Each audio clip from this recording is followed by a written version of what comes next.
Welcome back. I've got another question from Malik Bordeaux. I feel like Malik sends me lots of questions through emails. He sets up lots of one-on-ones. So Malik, I love the student mentality, and I'm very much looking forward to you becoming an owner this year. I think this is your year of becoming an owner. And so you ask a great question. You've observed that people are turning over and they are saying that they don't see themselves in the field.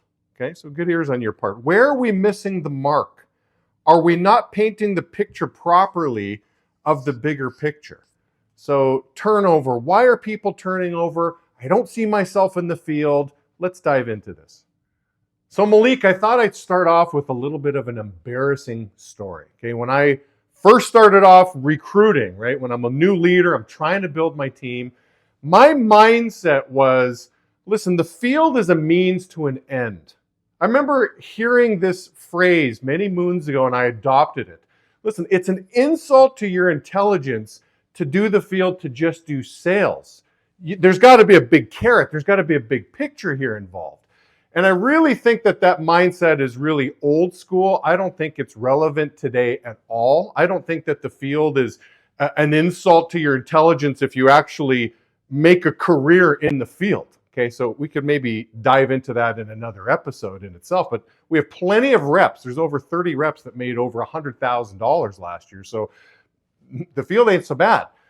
So with that mindset, I remember telling recruits, like, listen, I'm not doing this because I want to be in the field. Again, even just look at my facial expression. Look at the anger. Look at the disgust, right, in my face. I'm not doing the field because I want to do the field. Listen, I'm trying to build a team, become an owner in the business.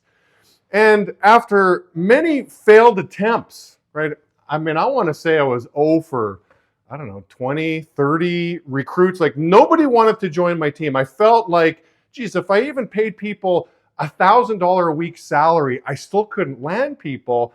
And finally, another leader observed and said, hey, Jamie, you're trying to recruit somebody to do a job that you don't want to do. That seems a little counterintuitive, does it not? And I'm like, oh, is that really what I'm doing? I'm trying to recruit somebody to engage in a position that I don't want to be a part of. I don't want a career in the field. And maybe I got to change my mindset a little bit. Maybe I got to make the field a little more fun. Maybe I got to make the field a little more pleasing.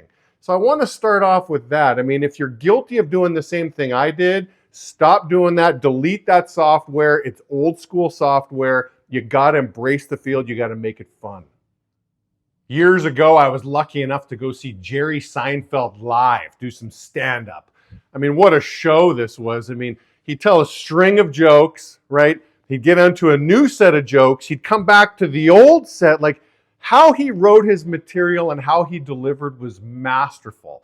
After 2 hours of watching Jerry, I felt like I got punched in the stomach. I was laughing so hard, crying with laughter. It was awesome. I recently read that Jerry's the most successful person in Hollywood. He is a billionaire, right, from the Seinfeld series that he ran. I think he was getting paid $5 million per episode by the tail end of his career there. And so what is the actual product, right, that Jerry Seinfeld is selling? What is Hollywood selling with these comedians? It's really entertainment.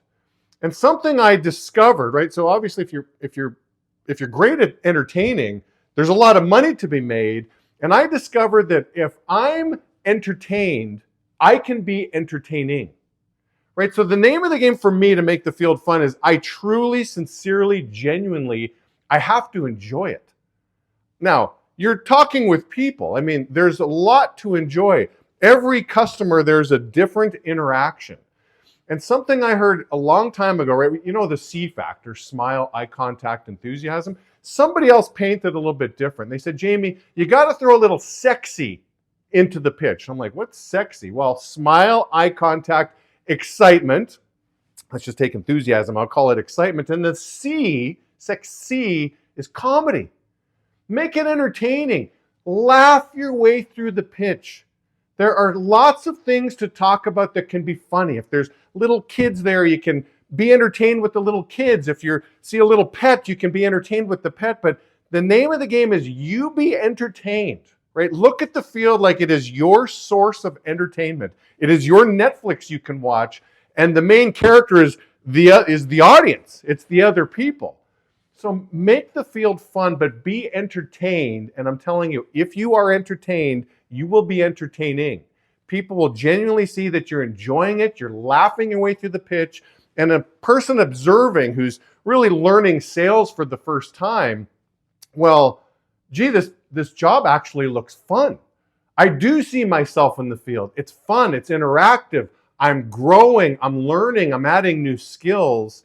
Throw a little sexy into the pitch and let's see what happens.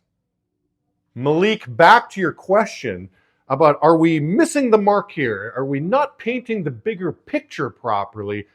Maybe. I mean, maybe there's room for improvement in painting the big picture and your long-term vision.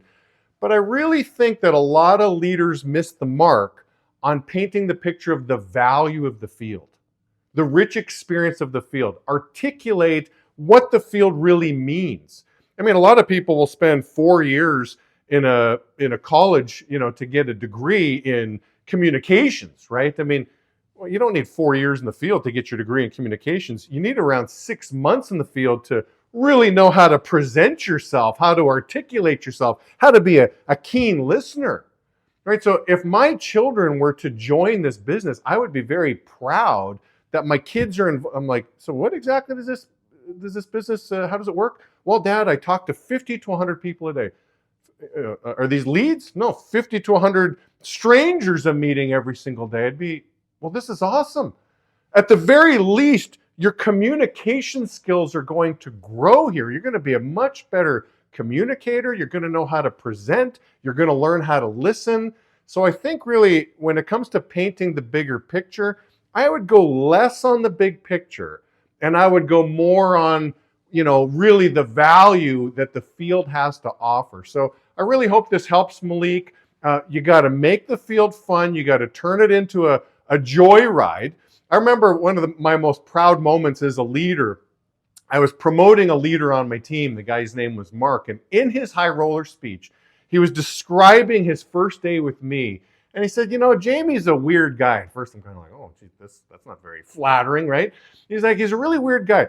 He's going in the field. He's knocking on doors. And my first impression is like, oh, this is not what I want to do.